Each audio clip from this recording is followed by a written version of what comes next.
तो जैसे कि लास्ट टाइम मैंने एक वीडियो डाला था, कुछ टॉपिक्स डाले थे जिसके अंदर मैंने एक्स वाई जेड के वैल्यूज़ फाइंड करना बताया था आप लोगों को। ठीक है, बट इसके बाद भी अभी कई सारे स्टूडेंट्स ऐसे हैं, कई सारे बच्चे ऐसे हैं जिनको पक्षांतर करने में दिक्कत जा रही है। यानी कि हम एक्स को अगर हम एक बराबर के उस साइड ले जा रहे हैं या इस साइड लेकर आ रहे हैं, या किसी कांस्टेंट वैल्यू को हम बराबर के इधर से उधर ले जा रहे हैं या बराबर के उस साइड से इस पार्ट पे लेकर आ रहे हैं, तो वहाँ पर क्या हो रहा है, उन लोगों को बहुत ज़्यादा प्रॉब्लम हो रही है और वो साइन में गलतियाँ कर दे रहे हैं। और साइन में गलती करने के कारण क्या हो रहा है, हमारी वैल्यूज़ कभी भी सही फाइंड नहीं होंगी। तो ये एक ऐसा टॉपिक है जो 5th से लेकर 6th 7th 8th 9th 10th तक के बच्चों को फेस करनी पड़ रही है। ठीक, और अगर आपको इस टॉपिक में कन्फ्यूज़न है, इस टॉपिक में कुछ प्रॉब्लम है, तो आपका आंसर कभी भी सही नहीं आएगा। ठीक है, तो आप लोग इस वीडियो को बहुत ही ध्यान से देखिए, समझिए, और अगर कुछ समझ में नहीं भी आता तो आप कमेंट करिए। ठीक है, हालांकि मैं कुछ छोड़ने वाला नहीं हूँ जो आपको समझ में ना आए। तो सबसे पहले हम लोग स्टार्ट करते हैं। हम सपोज करते हैं हमारे पास एक क्वेश्चन ये है, x plus 35 is equal to 8। ठीक है, ये हमारे पास एक क्वेश्चन है। अब इसमें हमको देखना ये है कि हमको x की वैल्यू फाइंड करनी है। तो सबसे पहले हम लोग ये समझेंगे कि एक तो इसके अंदर दो पार्ट होते हैं। ठीक है, दो पार्ट कौन कौन से होते हैं, एक ये पार्ट होता है और एक ये, मतलब ये बीच में क्या है, हमारा बराबर का साइन है। अब बराबर के साइन के एक पार्ट इस साइड है और एक पार्ट इस साइड है। यानी इस वाले साइड को हम बोलते हैं लेफ्ट हैंड साइड और इस वाले को बोलते हैं हम राइट हैंड साइड। समझ में आया? अब एक हमारा लेफ्ट हैंड साइड हो गया, एक राइट हैंड साइड हो गया, और बीच में एक बॉर्डर हो गया जिसको हम एक दीवार समझ लें। ठीक है, ये जो इक्वल का साइन है इसको हम एक दीवार समझ लेते हैं, और ये मान के चलते हैं कि हमको कभी भी किसी भी कांस्टेंट को या वेरिएबल्स को इस साइड से इस साइड लेकर जाना है या इस साइड से इस साइड लेकर आना है, तो उसका साइन हमको हमेशा चेंज करना पड़ता है, ये आपको ध्यान में रखना है। ठीक है, तो हम अभी इस क्वेश्चन को बाद में सॉल्व करेंगे। पहले हम लोग समझ लेते हैं कि साइन किस तरीके से चेंज होता है। ठीक है, तो सबसे पहले हम देखेंगे जो प्लस का साइन होता है, जो प्लस का साइन होता है वो जब बराबर के इस साइड जाता है तो वो साइन चेंज होकर क्या हो जाता है, माइनस हो जाता है।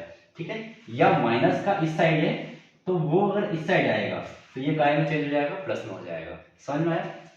पहले अगर कोई भी वैल्यू, मतलब हम इसको भी एक नंबर के साथ देखते हैं, जैसे अगर ये प्लस का 3 है और यहाँ बराबर है, अब ये प्लस का 3 बराबर के उस साइड जाएगा तो ये काय का हो जाएगा, माइनस का हो जाएगा, माइनस के 3 हो जाएगा। ये समझ में आया? और अगर ये माइनस का 3 उस साइड से इस साइड आता है तो ये काय का हो जाता है, प्लस का 3 हो जाता है। ठीक है, तो आई होप अभी प्लस और माइनस का आपको क्लियर हो गया होगा। अब हम लोग देखते हैं मल्टीप्लाई का और डिवाइड का। ठीक है,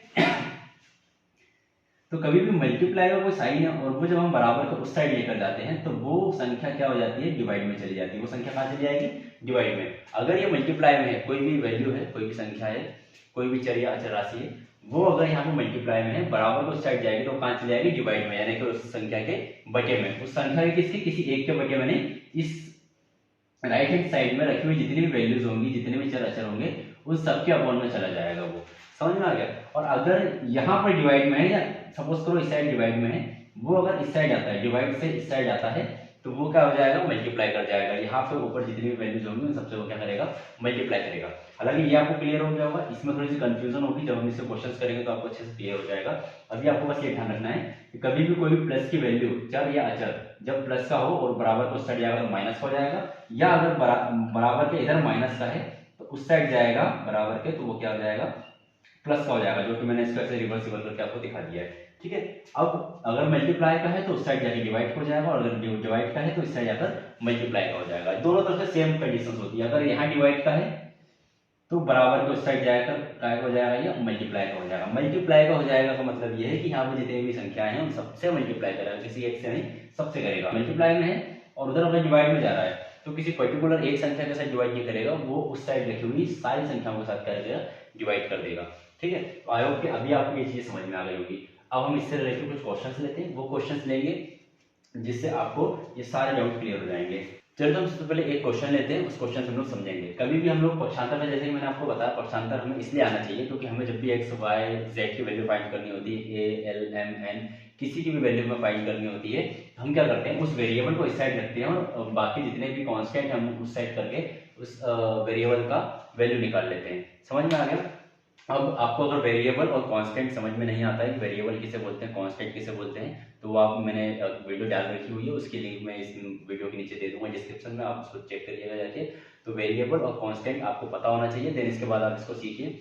तो अगर हमको वेरिएबल, किसी भी वेरिएबल का वैल्यू निकालना होता है, फाइंड करना होता है, तो हम क्या कर देते हैं, उसको बराबर के यहाँ रखते हैं एक तरफ, यानी लेफ्ट हैंड साइड में रखते हैं, या राइट हैंड साइड में भी रख सकते हो, और बाकी जितने कांस्टेंट है उसको बराबर के एक साइड रख देते हैं, चाहे उसको लेफ्ट में चाहे तो राइट में। हम इसको एक को सॉल्व करके देखते हैं। सपोज करो हमारे पास वेरिएबल है, वेरिएबल क्या है हमारे पास, एक एक्स है, ठीक है, हमें इसकी वैल्यू को फाइंड करना है, एक्स की वैल्यू को हमें क्या करना है, फाइंड करना है। तो हम क्या करेंगे, एक्स को हम यहीं रखेंगे, ठीक है। हालांकि ऐसे मैंने कई सारी वीडियोस बनाई हैं, आप लोग जाइएगा देखिएगा, बहुत सारी वीडियोस हैं, बट अभी हमने पक्षांतर क्योंकि सीखा इसलिए हम इसको एक बार और रिपीट करेंगे। तो अगर हमको एक्स की वैल्यू निकालनी है तो हम इसको इधर ही रखेंगे, और इक्वल के इस साइड देखो क्या चल रहा है, 8 चल रहा है, बराबर के इधर क्या चल रहा है, 8 चल रहा है। अभी आपको समझना ये है कि अभी ये जो x है, सॉरी ये जो इक्वल है, हमने क्या रखा है, x को बराबर के इस साइड ही रखा, मतलब कि लेफ्ट हैंड साइड में ही रखा है, बट x जो है वो पहले से ही लेफ्ट हैंड साइड में ही चल रहा है। x क्या चल रहा है, पहले से ही लेफ्ट हैंड साइड में चल रहा है, और अभी भी क्या है, ये लेफ्ट हैंड साइड में ही है, अभी भी क्या है, ये लेफ्ट हैंड साइड में ही है। और जो 8 है वो राइट हैंड साइड में चल रहा है, और अभी भी राइट हैंड साइड में ही है, ये देखो अभी भी राइट हैंड साइड में ही है। हम पक्षांतर किसका कर रहे हैं, ध्यान से समझना, पक्षांतर किसका करेंगे, हम 35 का करेंगे। क्यों करेंगे, क्योंकि ये अभी वेरिएबल की साइड है, हमने वेरिएबल को इस साइड रखा है, तो कांस्टेंट को जितनी भी अचर संख्याएं होंगी, जितनी भी अचर राशियां होंगी, हम उसको उस साइड भेज देंगे। तो ये जो 35 है ये यहाँ पे प्लस का है, जैसा कि मैंने अभी नियम में बताया था कि प्लस का बराबर को उधर जाकर माइनस हो जाता है, तो 35 प्लस का उधर जाएगा तो क्या हो जाएगा, माइनस का, तो कितना हो गया, माइनस के 35 हो गया। समझ में आ गया। अब सिंपल सा रूल है, वो जो plus plus plus plus plus होता है, माइनस माइनस प्लस होता है, उसी रूल को हम फॉलो करेंगे। यहाँ पर हमने x को वैसा का वैसा रखा है एज इट इज। अब 8 का है, इसके आगे कोई साइन नहीं है, जब भी किसी संख्या का कोई साइन नहीं होता हम क्या मान लेते हैं, उसको प्लस का मान लेते हैं, ठीक है। तो प्लस माइनस क्या होता है, प्लस माइनस क्या होता है, माइनस होता है। तो क्या करेंगे हम, 8 में 35 जाएगा, 35 में से हम क्या कर देंगे, 8 को माइनस कर देंगे। तो जब हम 35 में से 8 को माइनस करेंगे तो कितना आएगा, यहाँ पे हमारा 27 आएगा, ठीक है। अब इतना ही काफी नहीं है, हमने इसमें से प्लस माइनस माइनस होता है, तो 35 में से 8 को घटा दिया हमने, तो हमारा आंसर 27 आ गया। इतना काफी नहीं है, कभी भी हम प्लस माइनस करते हैं, ठीक है, या इंटू डिवाइड करते हैं, तो क्योंकि अब हम 6th क्लास से अपर क्लास में आ चुके हैं, 5th क्लास से अपर क्लासेस में आ चुके हैं, 6th में आ गए या 7th में आ गए हैं, या 8th 9th 10th किसी भी क्लास में अपन, तो हमें ध्यान देना होता है कि जब भी हम इन्हें सॉल्व करते हैं तो ऐसे कंडीशंस को सॉल्व करने के बाद हमें ये चेक करना होता है कि जो उसका आंसर आएगा वो प्लस में आएगा या माइनस में आएगा, ठीक है। तो अभी हमारा अगर हम 35 में से 8 को माइनस करते हैं, क्यों करते हैं, क्योंकि प्लस माइनस माइनस होता है, इसलिए हमने 35 में से 8 को माइनस कर दिया, और जैसे हम माइनस करेंगे तो हमारा आंसर कितना आएगा, 27 आएगा। अब हमको ये चेक करना होता है कि दोनों में से बड़ा कौन है।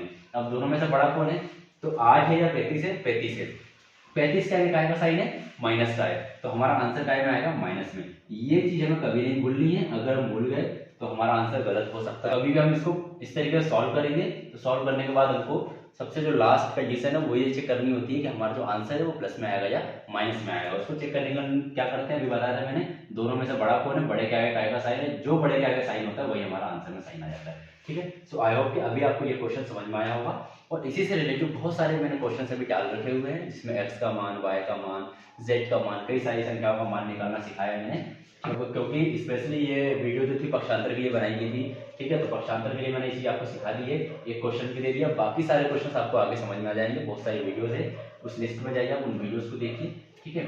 सो आई होप कि आप लोगों को आज की वीडियो अच्छी लगी होगी। अगर आप लोगों को ये वीडियो अच्छी लग रही है तो दोस्तों को शेयर करें, लाइक करें, ठीक है। और जितनी ज़्यादा हो सके आप सारी बेसिक वीडियोस को देखें, ताकि आप लोग अगर 6th से लेकर 10th क्लास तक में हैं और आप लोगों का बेसिक बहुत ज़्यादा अगर कमजोर है तो आप इन वीडियो से अपने सारे बेसिक को कवर कर सकते हैं, ठीक है। सो हम लोग मिलते हैं नेक्स्ट वीडियो में, तब तक के लिए बाय बाय।